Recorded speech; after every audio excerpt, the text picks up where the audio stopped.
بسم اللہ الرحمن الرحیم۔ بنی اسرائیل کے دو بھائیوں کا واقعہ بیان کیا جاتا ہے کہ بنی اسرائیل میں دو بھائی تھے، جن میں ایک مسلمان تھا اور دوسرا کافر تھا۔ دونوں دریا کے شکاری تھے۔ کافر بت کو سجدہ کرتا تھا، مگر جب مچھلیوں کے لیے جال تیار کرتا تو اس میں ڈھیروں مچھلیاں آ جاتی کہ اس کو کھینچنا بھی اس کے لیے مشکل ہو جاتا، مگر مسلمان کے جال میں صرف ایک ہی مچھلی آتی تھی اور اسی پر صبر کے ساتھ خدا کا شکر ادا کرتا تھا۔ اتفاقاً ایک روز اس مسلمان کی بیوی اپنے مکان کی چھت پر گئی تو اس کی نظر کافر کی بیوی پر پڑی، جو زیور اور بہترین لباس سے آراستہ تھی۔ یہ دیکھ کر اس مسلمان کی بیوی کے دل میں وسوسہ پیدا ہوا کہ کاش میں بھی ایسی ہی ہوتی۔ تو کافر کی بیوی بولی، تو اپنے شوہر کو اس پر آمادہ کر لے، وہ بھی میرے شوہر کے معبود یعنی بت کی عبادت کیا کرے، تاکہ تو بھی میری طرح مالدار ہو جائے۔ یہ سن کر مسلمان بھائی کی بیوی کچھ غمزدہ سی ہو کر نیچے آئی، اور جب اس کا شوہر گھر آیا تو اس نے بیوی کا حال متغیر دیکھ کر دریافت کیا، آخر کیا بات ہے جس سے تو اس قدر غمزدہ معلوم ہوتی ہے؟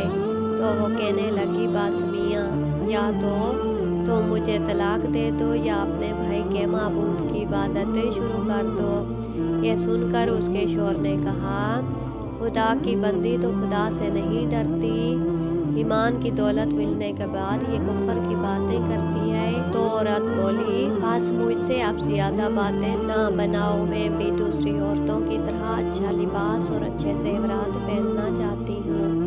جب اس مرد مومن نے دیکھا کہ یہ عورت ضد پر اتر آئی ہے اور اس کا اصرار حد سے بڑھ چکا ہے، تو اس نے عورت کو تسلی دی، کہا، اچھا گھبرانے کی ضرورت نہیں ہے، میں کل سے کاریگروں اور مزدوروں میں جا کر محنت کر کے تجھے روزانہ 2 درہم دیتا رہوں گا، تو اس سے اپنی حالت درست کر لینا۔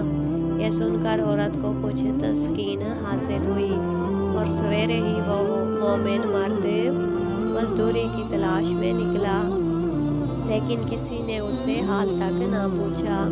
یہ دیکھ کر وہ دریا کے کنارے پہنچا اور شام تک اللہ کی عبادت میں مصروف رہ کر رات کو جب گھر آیا تو بیوی نے دریافت کیا، آج تم کہاں تھے؟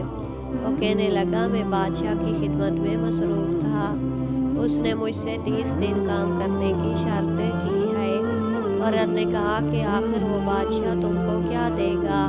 تو اس نے جواب دیا کہ میرا بادشاہ بڑا کریم ہے اور اس کے خزانے مال و دولت سے بھرے ہوئے ہیں، وہ مجھے وہ دے گا جو میں چاہوں گا۔ چنانچہ اسی طرح برابر وہ اپنے معبود برحق کی عبادت میں مصروف رہا، اور 30ویں رات ہوئی تو بیوی نے کہا، سنو میاں، اگر کل تم نے مجھے مزدوری لا کر نہ دی تو تم مجھے لازمی طلاق دے دینا۔ یہ سن کر اس کو اس قدر پریشانی لاحق ہوئی، اور 30ویں صبح کو اس نے ایک یہودی سے کہا، کیا تم مجھے مزدوری پر لگا لو گے؟ یہ سن کر یہودی کہنے لگا کہ ہاں، تم کو مزدوری تو مل جائے گی، لیکن شرط یہ ہے کہ میرے پاس تمہارے کھانے پینے کا کوئی انتظام نہ ہوگا۔ چنانچہ وہ مرد مومن روزے کی نیت کر کے یہودی کے ساتھ ہو لیا۔ اللہ تعالیٰ کے حکم سے ایک فرشتہ 29 اشرفیاں ایک نورانی طباق میں لے کر اس کی بیوی کے پاس پہنچا اور کہنے لگا کہ میں بادشاہ کا قاصد ہوں، اس نے یہ اشرفیاں لے کر مجھ کو تیرے پاس بھیجا ہے اور فرمایا ہے کہ تیرا شوہر میرے پاس کام میں تھا، ہم نے اس کو نہ چھوڑا یہاں تک کہ اسی نے ہم کو چھوڑ دیا اور یہودی کے پاس چلا گیا، اگر وہ ہمارا کام کرتا تو ہم اس کو اور زیادہ اجرت دیتے، بس یہ ایک اشرفی کی کمی اسی وجہ سے ہے۔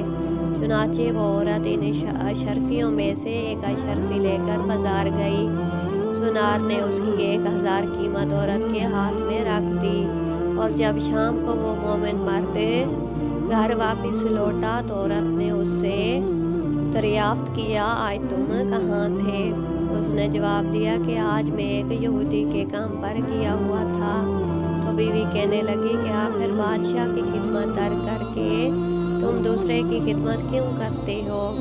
پھر اس کو اشرفیوں کا واقعہ سنایا، جس کو سن کر وہ مرد مومن روتے روتے بے ہوش ہو گیا، اور جب اس کو ہوش آیا تو بیوی سے کہنے لگا، افسوس کہ میں بادشاہ تو جہاں کی خدمت کا حق اپنے اوپر لازم نہ کیا۔ اس کے بعد اس شخص نے عورت کو چھوڑ دیا اور پہاڑوں پر چلا گیا، جہاں خدا کی عبادت میں مصروف رہ کر اس کا انتقال ہو گیا۔ اللہ تعالیٰ اس پر اپنا رحم فرمائے، آمین ثم آمین۔